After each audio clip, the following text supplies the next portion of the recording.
The next administration must not cede such authority to nonpartisan experts who pursue their own ends while engaging in groupthink insulated from the American voters. Be ignorant.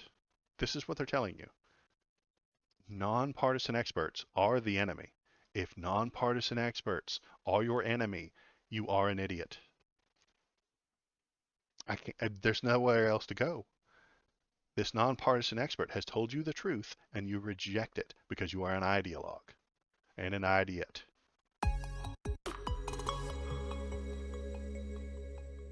Let's keep reading our horror book, shall we? We've got a very scary, very frightening uh, horror novel that we are reading through. It's called the Project 2025, The Mandate for Republican Leadership. It is frightening, it is scary, and it is everything that you do not want within reality. It's very fictional. It's very fictional. It's not both science fiction and fantasy. There's a lot of fantasy in this book. There's a lot of science fiction. There's a lot of alternate history, sort of like Abraham Lincoln, the vampire slayer. You know, Abraham Lincoln was real, but he wasn't actually a vampire slayer. This book is very similar. It talks about someone named Ronald Reagan and about how great he was. And I'm like, man, I remember Ronald Reagan. He wasn't great. In fact, he didn't do most of those things that you're telling me he did. Um, so it's an alternate history take. It's very fun. Section 1, Taking the Reins of Government. America's Bicentennial. Oh, I got to do the voice too, the scary voice. America's Bicentennial, which culminated on July 4th, 1976, was a spirited and unifying celebration of our country, its founding, and its ideals as we approach the nation's 250th anniversary, which will take place during the next presidency. Oh, yeah, 250, it's a big round number. Very important, except it's not. America is now divided between two opposing forces, woke revolutionaries and those who believe in the ideas of the American Revolution. So woke revolutionaries and American revolutionaries. We got two revolutions going on. Double revolution. The former believe that America is and always has been systemically racist, and that it is not worth celebrating and must be fundamentally transformed, largely through a centralized administrative state. They really, really, really hate administrative states. Like, they really dislike that word, administrative. I mean, if somebody's doing admin work, they just hate it. The latter believe that the America's history and heroes, its principles and promise, and in everyday Americans and the American way of life. They believe in the Constitution and Republican government. Conservatives, the Americanists. Americanists. Conservatives, the Americanists in this battle. If you're not conservative, you're not American. Okay. Well done, book. You just, I guess if you get 51 pages into this book, you should be expecting it. The Americanists must fight for the soul of America, which is very much at stake. No, it's not. You're out of your mind. Just 2 years after the death of the last surviving Constitutional Convention delegate, James Madison Abraham Lincoln warned that the greatest threat to America would come not from without, but from within. I agree, and it's you. This is the evident. This is evident today, whether it be mask and vaccine mandates. There we go. Mask and vaccine mandates. The real threat to America. School and business closures, efforts to keep Americans from driving gas cars or using gas stoves, or efforts to defund the police, indoctrinate school children, alter beloved books, abridge free speech, undermine the colorblind ideal, or deny the biological reality that there are only two sexes. The left's steady stream of insanity appears to be never ending. Guys, we'll shoot them down one at a time, I suppose. Mask and vaccine mandates, mask mandates were a good thing. They saved lives. Vaccine mandates never actually happened. Vaccine mandates never happened. If your place of business chose not to hire you or fire you because you wouldn't get the vaccine mandate, that's called freedom. That's the free market, baby. If the free market dumps your ass because you won't get the obviously safe vaccine, that's your choice. That's their choice. Everybody gets choice. There was no vaccine mandate. Fuck anybody who says there was. There never was one. What law was passed forcing people to get vaccines? There wasn't. There never was. There never has been. They just make shit up. School of business closures. School of business closure. What are you talking about? Efforts to keep Americans from driving gas cars or using gas stoves because they're old and ought to be done away with. We also don't use horse and buggy anymore. We have moved beyond it. Get with the times. Conservative Republicans. There we go. Driving us backward. Again, I use the car analogy with Thomas all the time. These guys are driving us backward. Efforts to defund the police. Well, defund them properly. If they're spending shitloads of money paying for all their accidents, maybe we shouldn't give them so much money to cause the accidents. Indoctrinate school children. That's what you want to do too. Alter beloved books. If they're shitty, we either abandon them entirely or alter them, yes. The Huck Finn using the N-word every 5 minutes is a thing that exists, but do we give that to children? Probably not. Give that to adults who can comprehend it and know what's going on. Abridge free speech. Well, it's the Republicans who are abridging free speech. Undermine the colorblind ideal. Liberals don't do colorblindness anymore. It was a bad plan from 20 years ago. Oh, we don't see race. The left doesn't do that anymore. Yes, we see a race, we recognize it, and we accept it. That's all. Or deny the biological reality that there are only two sexes. They're swapping sexes and genders. Are there two sexes? Yes. Are there two genders? No. There's 1,000 genders. There could be as many genders as you want. It's a thing we made up. We can make up new ones.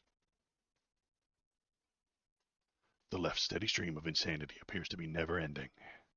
Well, that's called progress. We will progress beyond where we are now, move forward.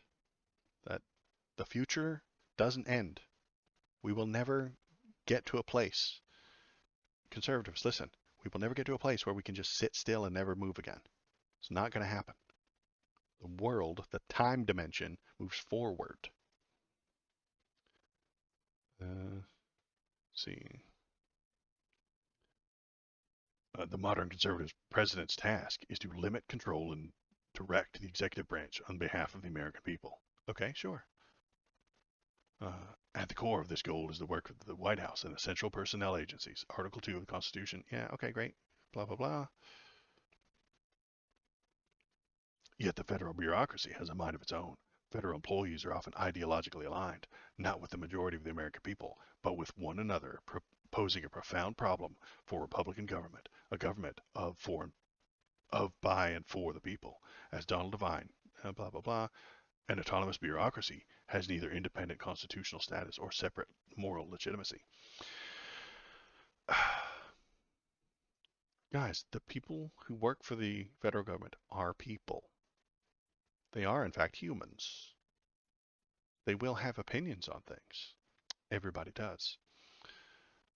And sometimes that might not agree with the majority of the American people. So what you have to do is set up a system that doesn't discriminate. The people that are there are going to have to apply the law evenly. And you don't want that. Republicans don't want the law to be applied evenly. They want their team to be in charge of the law and their team to be exempt from the law. Byzantine personal rules provide the bureaucrats with their chief means of self-protection. What's more, knowledge of such rules is used to thwart the president's appointees' agenda. What? Managing the immense bureaucracy of the federal government is impossible without an understanding of the key central personnel agencies and their governing laws and regulations. Oh no, you have to know things about the government or you can't manage it? Oh my gosh, I'm so frightened. Why are Republicans afraid of knowing things and understanding stuff? Yes, you have to know things before you can manage the things. Mandated ignorance from the conservatives. That's the only thing that they will mandate, ignorance. Um, mask mandates, get out of here. Immunization mandates, get lost. Ignorant mandates, yes. You must be ignorant. You must not know things. You must be uneducated. This is true whether it comes to evaluating employees' performance or hiring new employees. Only in the federal government could the applicant in the hiring process be sent to the front of the line because of a history of drug addiction or alcoholism.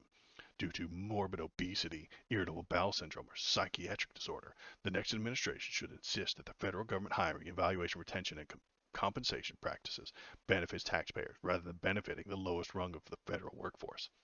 What? Guys, go to work for the federal government. If you've got an issue, if you've got a problem, if you have drug addiction, alcoholism, or morbid obesity, or IBS apparently, you go work for the government because they'll give you more money? What planet do these people live on? I don't know who wrote this, but they're living on a different planet. This is possibly some sort of, well, no, it's a fictional book. You're right. It's a fictional book. So they're complaining about the fictional United States that doesn't exist, uh, giving more money to people who are bad in their opinion. I mean, if you have a history of drug addiction, at some point you're going to have a job. If you kicked the habit of, I used to be a drug addict. I used to be a drug addict. I'm not anymore. Can I have a job? Republicans would be like, no, fuck you. Get out. You made bad choices. You're done. You are homeless now. You are stuck working at McDonald's for the rest of your life. Get out. Um, Morbid obesity is, I think, honestly, a side effect of capitalism. Cure the capitalism, obesity goes down. IBS is something you can't really change, but it's probably a part of capitalism as well because of the garbage that we eat. Psychiatric disorders, again, half capitalism, half just society. We're always going to have psychiatric disorders. There's no changing that. Let's see. In order to carry out the president's desires, political appointees must be given the tools, knowledge, and support to overcome the federal government's obstructionist human resources department. Human resource departments. They say that like it's a curse word. These disgusting human resource departments. More fundamentally, the new administration must fill its ranks with political appointees. Wait, what?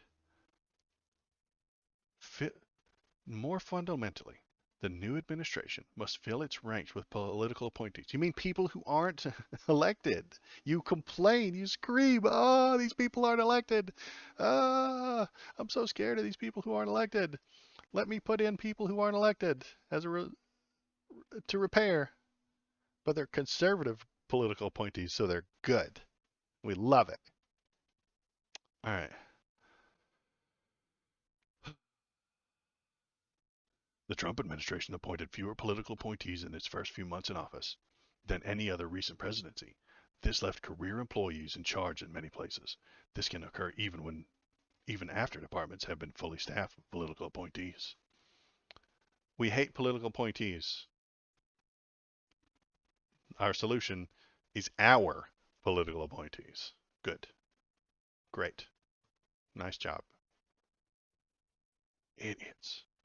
All right. Mm. Above all, the president and those who serve under him, or her. Look, oh my God, they're so woke. So woke. They said him or her. This is this is diversity. This is inclusion. This is equity, and I'm against it. I mean, Republicans don't like DEI, so why are they putting it in their documents? Uh, must be committed to the Constitution and the rule of law. Except you guys don't like the law. This is particularly true of conservative administration, which knows that the president is there to uphold the Constitution, not the other way around. Bro, come on. Donald Trump is clearly anti-constitutional. He has been since day one, and these people love him. If a conservative administration does not respect the Constitution, no administration will. Wait, what? No. That doesn't even make sense. We don't respect Republicans. I don't respect Republicans and conservatives because they don't actually believe the things they're saying. They don't actually comprehend what they're saying is unconstitutional. The things that they want are unconstitutional, yet they don't read the Constitution. They don't comprehend what they're saying. They don't look forward to the things. All they do is look backward at what used to be and try and build towards the backward. And in building towards the backward, your future accidentally cancels AP classes in high schools. Every sentence is just insane. If this were scribbled out in crayon, like we would call it a psychiatric break and a manifesto from a lunatic. It is crucial that all three branches of the federal government respect what Madison called the double security to our liberties, the separation of powers among the three branches, and the separation of power between the federal government and the states. Separation of power among three branches and the separation of power between federal government and the states. No, if all the states were blue, if all of the states had blue governors, they wouldn't push this line. They wouldn't. They don't care about states' rights. They care about their own power. If the states are Republican, then they want states' rights. If the states are Democrat, they're like, no, no, no, you can't do that. You can't do that. You can't do that.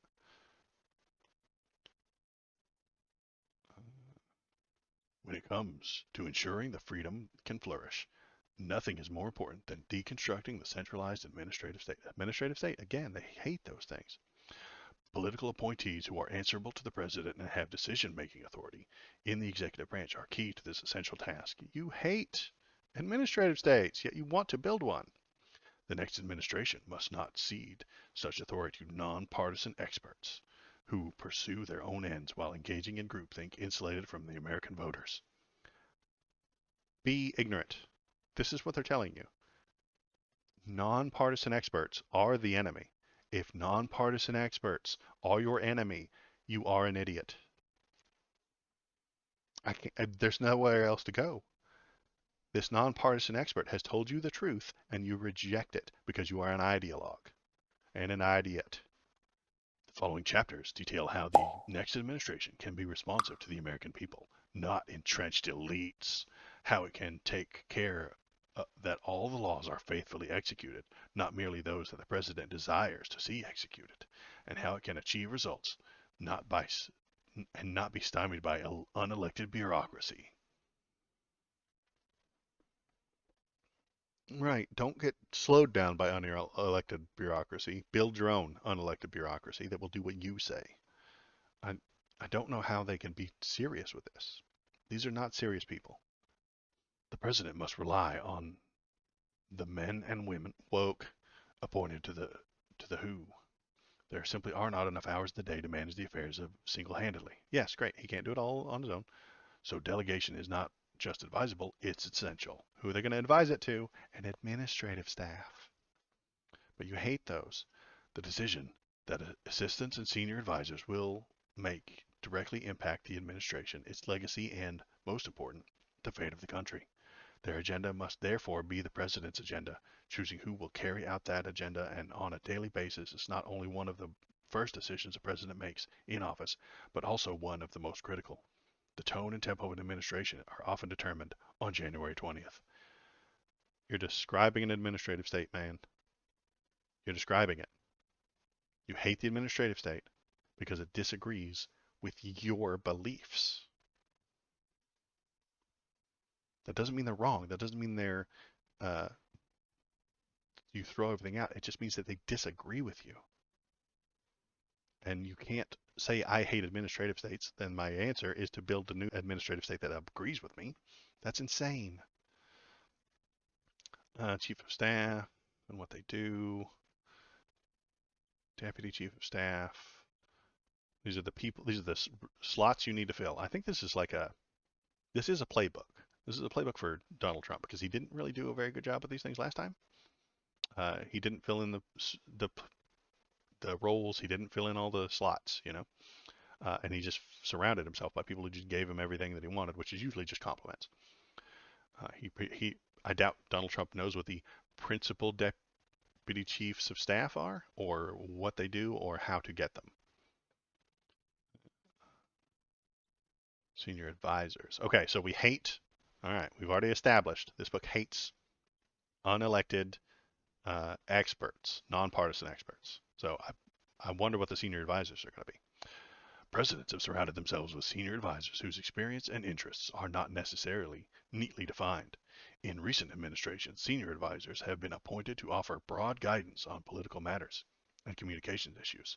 Others have acted as czars. Dun dun dun. Czars. It's a Russian word. We hate it. For specific projects or policy areas. The most powerful senior advisor frequently have been long personal relationship with the president and often have spent a significant amount of time with him within the White within and without the White. Okay, come on. They hang out. Who cares? They have been asked not only to provide guidance on a variety of policy issues, but also to offer instruction and communicating with the American people and media. In a number of administrations, new offices or councils have been created to support senior advisors. For the most part, their functions have been duplicative and overlapping. Oh no. As a result of which, these offices have tended to be short-lived. Even so, senior advisors should be provided the staff and resources that their portfolios require. To ensure that senior advisors are effective, their portfolios must be clearly delineated and clearly communicated across the White House. This too is the responsibility of the chief of staff. Dude, this is an administrative state. It has the word administrator in it like 3 times. We hate the administrative state. Let's build an administrative state. What are you on about? This. I'm just going to skip the rest of these because it's just saying the things that the people do. These are the people that have to work for the president. And I agree, these people have to exist. It is a very large government. It is very complicated. It has a lot of people involved. And the Republican conservatives want to get rid of these people. Donald Trump did that, but his White House was a fucking mess. It was a chaos because he doesn't know all of these things. So I recognize that this Mandate for Leadership book is putting them down so that he can like follow it. Donald Trump will be like, who's in charge of policy? Who's in charge of policy coordination? Okay, who's in charge of policy advice? Um, who is policy coordinating committee? Where's the deputy committees? Where's the principal committees? Like that's what he's going to do, and that's fine. But you can't hate an administrative state and then tell Donald Trump to build one. All right, what do we got? We got more. We got more. We got more. First lady, first gentleman. They get their own office. Woke. First gentleman. Fucking woke. Woke ass Republicans. Cancel this whole book. Needs to be. It's too woke. All right. This one was pretty lame. I can see why nobody's reading this because it's lame and boring. Managing the bureaucracy. Well, let's just read the overview then. From the very first Mandate for Leadership, the personnel is policy theme has been the fundamental principle guiding the government's personnel management. As the U.S. Constitution makes clear, the President's appointment, direction, and removal authorities are the central elements of his executive power. In implementing that power, the people of the President deserve to have the most talented and responsible workforce possible. Blah, blah, blah, blah, blah. Nothing. Literally nothing. I mean, this is boring and unimportant, but it's not wrong. It's just that Donald Trump doesn't know this. He's never had this thought. No one's ever said this to him. No one's ever suggested to most Republicans that the people deserve the most talented and responsible workforce possible. So they have to put it in writing and give it to him and be like, hey, listen, man, find someone smart to read this book and then put it all in place. And then you'll have a functioning Republican government. We don't usually get those. They are in fact, stunt-based, as I have said many times today. They just want to do stunts. This book is getting boring now.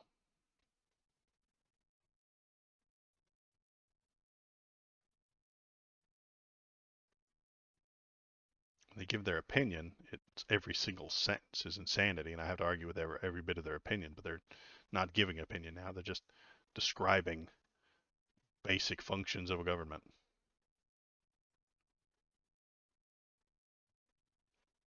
Oh, I like this one. Managing personnel in a union environment. Historically, unions were thought to be incompatible with government management. Conservative brain rot. Unions are a government. They're just tiny little governments. Workers' unions are people coming together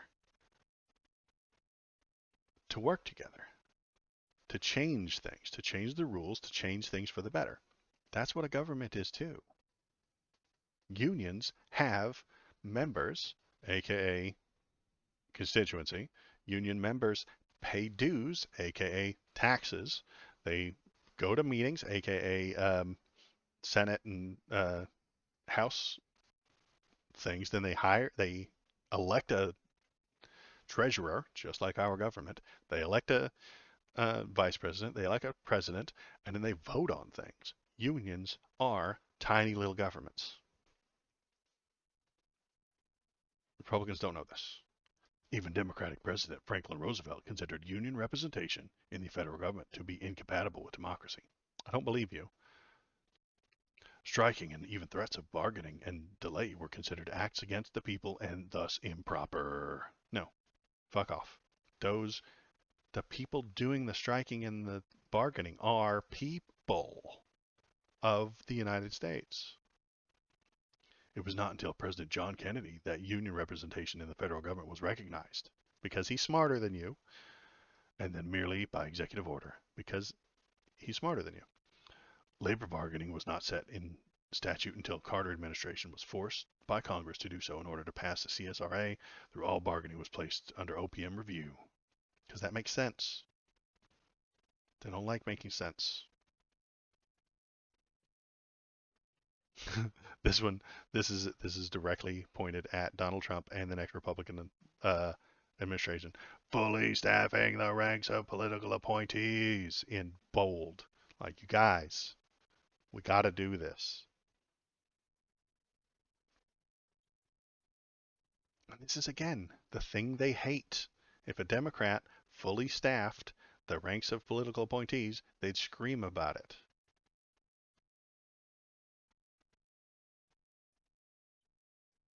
Okay, so I have a little more opinion here. The reformed bureaucracy.